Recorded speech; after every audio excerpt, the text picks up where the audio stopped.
So we talk about the evolution of consciousness frequently, but it's reached a kind of fever pitch recently because of David Graeber and David Wengrow's book, The Dawn of Everything. Is it A New History of Humanity? I think that might be the subtitle, but that's basically what they're doing. Um, and we've been talking about some of their proposals, and one of the things that seems most contentious for us is this claim that human beings have always basically had the same consciousness that they do now, the same consciousness of their own freedom, the same consciousness of their own individuality, the same consciousness of nature and of God or God's lack of existence. And so they're sort of projecting back our current cognitive capacities and sense of social and political consciousness back to the dawn of our species, however many hundreds of thousands of years ago. And, for us, this is problematic because it seems that there's another way to look at evolution, right?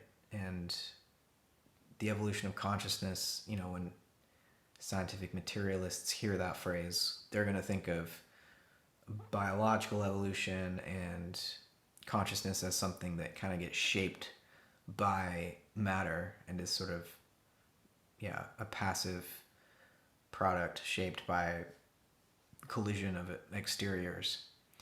Whereas when we talk about evolution of consciousness, we mean something more esoteric. It's like deep history, you could say, where it's really looking at how the interiors have transformed over the course of time, right? How would you describe the difference? Well, I would describe it as an accounting of like the appearances. And so um appearances as in like how have people thought of the phenomena that they behold and experience around them. And and then in accounting for like the historical morphology of that transformation, or becoming, try to get a sense of the meaning. Mm-hmm. um so it's like not exclusively inner, um but it does incorporate it. It recognizes that it starts in its um attempt to know the morphology of history, um, in consciousness. So Owen Barfield says interior is anterior. Yeah, Can you unpack that? What does that mean? I think that's related to this, our starting point, you know, in knowing. It's related to that, but I think also it's related to kind of metaphysics, um, and ultimately what we might call idealism, but not like in the kind of, I don't know, abstract, um, way or narrow way, but um, some have described it. I think Leibniz, uh, uh, maybe said it first this way. I don't know if it was him first to say it this way, but to carry forth this idea that the world of material is a coagulation of spirit. Yeah, that sounds like Leibniz. Mm-hmm. So that means the evolution of consciousness would be the ultimate context within which we would understand the evolution of nature and the evolution of culture. So nature and culture become aspects of consciousness in this version of the story. Hmm. Well, yeah. I mean, consciousness is related to nature. Right. But so, from the perspective of the evolution of consciousness, what's the status of nature? Well, Because there's been, yeah. go ahead. Well, I'm just the materialist view would be to say that well, nature came first, and consciousness, in one way or another, emerged out of it. Wasn't always there, but it emerged out of it. But this other view doesn't ever say it says there was no nature before consciousness, right? Well, basically, that what we call nature and consciousness have they were we describe them apart today. A lot of people do, not everybody does. But once they were not differentiated in the same way. Mm. And so there's been a gradual, at least among some people of the earth, um, I think one just has to grow up within a culture in one lifetime to carry this in them, that is like this, but this experience of the world of nature being separate from humans in some way. Mm. Yeah. As if we came into the world rather than growing out of it. Yeah, yeah, yeah. So that's the death anxiety. Mm. Yeah, that comes along with that. I mean, Yeah, because if you don't know where you came from or much about where you came from, except for like it just is kind of randomly happened, biology, Um, right. So that's an important difference between the evolution of matter, say, and the evolution of consciousness is that consciousness evolves for a reason. It's not just blind chance or accident mhm. or randomness. Um, what's the reason for evolution? Like, why does spirit evolve? Well, see, this is, I think, it depends on what kind of answer you want, you know? I want the right one. Well, okay, so or what you think is the right, like what constitutes the right answer, because I think that I was going to say that the meaning of the reason or the reason is something that we come to know, in the same way that when we observe a plant develop, until it flowers and until the next seed comes, Mm-hmm. and then we know the plant, we have participated in its becoming and now are able inwardly to understand its meaning, Mm. in the wholeness of its life, of its unfolding.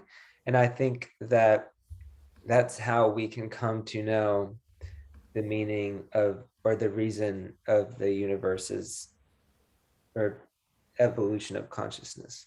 So you have to like follow the morphology in order to know it. Mm. And so the materialistic view of history doesn't see the morphology of time, right? It flattens that morphology of time into a spatially extended, Yeah. measurable dimension. Yeah, and it forgets the human being, who's Mm. doing that kind of extrapolation. Right. Forgets Yeah. all those secondary properties, Right. So that's like a everything view else that from comes with nowhere, right? It's imagining a view from nowhere outside of the morphological process, forgetting that we ourselves as observers are participants in the process that we are observing. it. Yeah. So it's not just a spatially extended thing anymore when you recognize that you are part of the process you are observing. Yeah, it has, I think, a lot to do with, Brian's swim in the like last 5 years at least. And I mean, since I've the last 4 years that I have heard him lecture or teach or share, he's talked about, what the need, or not even necessarily the need, but like what is sort of like dawning today, or is potentially dawning today in conversation with different scientific discoveries, is the idea of, well, time developmental consciousness is what he called it. And then he also talks about like auto cosmology, so like, cosmology from the our point of view, or in a way that doesn't separate us from the universe. And I think like this is related, to things, to that. I think developing the kind of um the time, the sense of time, and all the stuff today exploding, into the social sphere, like the raising consciousness around the history of colonialism and just all the suffering from intercultural violence, and that's a form of like becoming more conscious of time and history, Mm. uh, Yeah. not And separating ourselves from like that past. yeah, the trauma that maybe was repressed Yeah, is rising to the surface again to be faced. And it's, it leads to, important political projects to really establish what we call like equality, which is a big word, but it means legal equality, political equality, social equality, and maybe economic equality, and like all these different things that historically have been really controlled by might rather than by right, you know, just power rather than reason, you could say. yeah, And there's a lot of work to do in that domain to like mend the wrongs that have been done historically through colonialism, colonization, and slavery and genocide and all the other things, which have been, going. So much of human history is the story of yeah, war, yeah. conquest, All over the enslavement. world, What was that? all over the world. All over the world, yeah. And so all of that is true, but not but and um, we need more than just a relativistic understanding of human purpose, what the good is, what the true is. Like these are universal ideas that we relate to as human beings and that guide our evolution. And so, You want to hear a good quote from Pope Francis sure. related to this? Is this from the encyclical Yeah. Laudato Si? So he says, there can be no ecology without an adequate anthropology. When the human person is considered as simply one being among others, the product of chance or physical determinism, then our overall sense of responsibility wanes. A misguided anthropocentrism need not necessarily yield to biocentrism, for that would entail adding yet another imbalance, failing to resolve present problems and adding new ones. Human beings cannot be expected to feel responsibility for the world unless at the same time their unique capacity of knowledge, will, freedom, and responsibility are recognized and valued. And I think to insist on something like that is to is related to like metaphysics, or at least going beyond relativism, because then we're trying, there's this attempt to say what is good to be, as Charles Taylor talks about. Mm-hmm. the strong evaluation. Mm-hmm. Mm-hmm. Yeah. Yeah. And so historically, like European scientists have used evolutionary theory to place themselves at the pinnacle of a hierarchy of um, progressive improvement, right? Of whatever intelligence or technology or what have you. And there's a way in which, by the West's own standards, moral standards, it failed to live up to uh, its own self idealization, right? Like, uh, so there's a way in which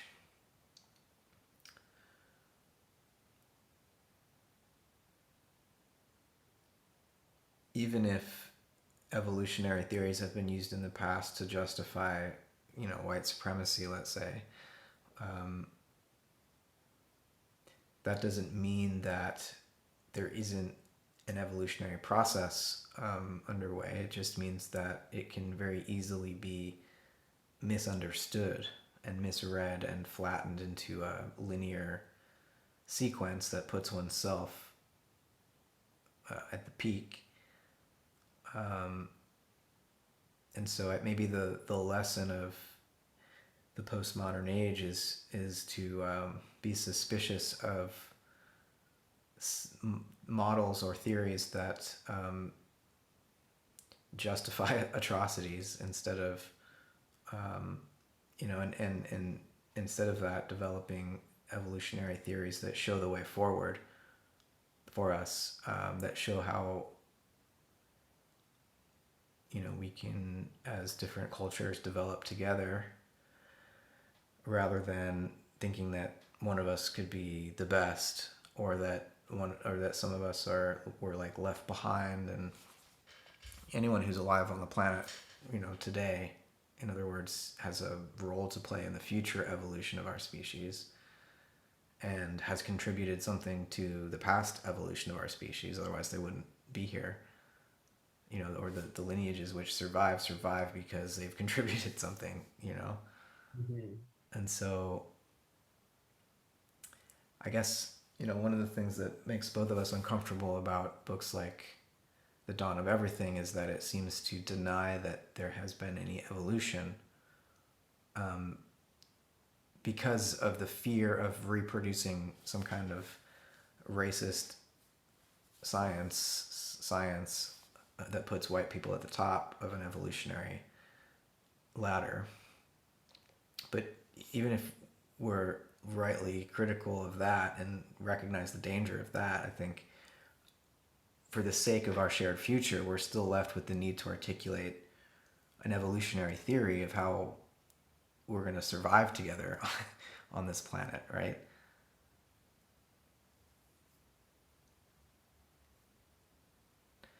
So when you try to think about a post-colonial theory of the evolution of consciousness, I mean, how do you begin doing that work?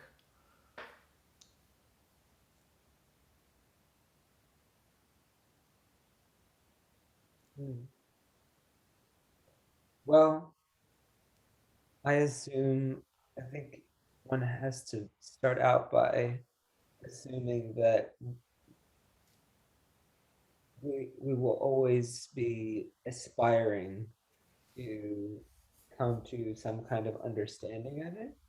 Hmm. But I would at the same time hold it as something that is real, so that one, is has a kind of like intellectual fidelity to the idea, almost as if one is participating in it and sort of courting it, and thinking about considering all of the major sort of I don't want to use a paradigm shift, but like just the significance of the ecological crisis, the nature culture conversation, science and technology studies, post-colonial and decolonial critique. So considering all of these things is like I guess the intellectual work around these things, good things, and incorporating it into one's interpretations and recognizing that anyone that we draw upon from the past, um, is we're all limited by our context, so we have to recognize that we'll have a partial view, and anyone in history doing this will have a partial view. But we aspire to become as comprehensive as possible, and it's like ever it's something that never ends till you die, and then we reincarnate, maybe pick it up somehow in the next life. But so and that this includes talking, like I'm curious, like to start like a research project that includes people from all around the world who would like to explore this idea of the evolution of consciousness in their studies, like philological work, study of languages, and people studying their own cultural histories, and Yeah. come into some kind of collaborative history making process Mm. together. So that's why I like to think about, try to imagine the complexity of the evolution of consciousness in the same way that we imagine the complexity of ecology Mm. and the evolution of species on the earth. Yeah, I like that. So asking all the different uh, peoples on every continent and the various cultures and languages what the history of the species looks like from their point of view. Like if you put when you put yourself at the center, what does it look like? Because I mean, so much of history right now is dominated by a few powerful perspectives, and a Mhm. lot gets left out of those stories, given from those perspectives. So Yeah. there's a real need for that sort of a collaborative project. But out of that collaboration will emerge a story, right? Eventually, we will come to see and share the human story, or Yeah. or or will we? I mean, Well, I think what it will do is establish um like a common ground, like a commons, like, and it's an activity, like an mm, intercultural activity, and it's just an end in itself. And I think it would always be, if this project were to come together, it would be a never-ending process. Because then, maybe after a few hundred years, if there was any kind of like, you know,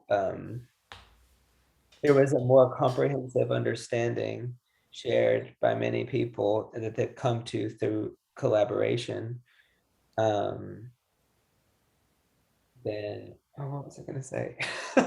Oh, then it would be a kind of maintaining of that, and like a watching as the plant unfolds further, mm, and like experiencing it very consciously. And I think of this, oh, oh, uh, I feel like, Richard Tarnas says this, and our friend Chad says this, that there's something about the significance of outer planet transits in our solar system, and even some in the inner planets as well, but they're more subtle, are a way, like recognizing those, how those planetary relationships um, are connected with historical events, is something that can also bring people together, mm. because we all go through Saturn cycles, and they're recognized in all cultures, not always as Saturn, like Yeah. 7-year cycles, but the rites of passage in many cultures correspond with Saturn intervals, Hmm. uh, Yeah. 7, 14, 21, 28. Well, I mean, you're making me think of just the importance of cosmology for Yeah. in this collaboration because we do all cultures share the same sky, Mhm. and We the can talk. morphology of time is very clearly written in the orbits of the planets, through the zodiac. So we all read that musical score and hear the same music, or the patterns that the qualities expressed by these patterns seem to resonate across cultures. So that Mhm. is a great basis for coming to share a history again, is to track those rhythms. Mhm. Yeah, it could be, an uh, essential one of the essential aspects of the research project.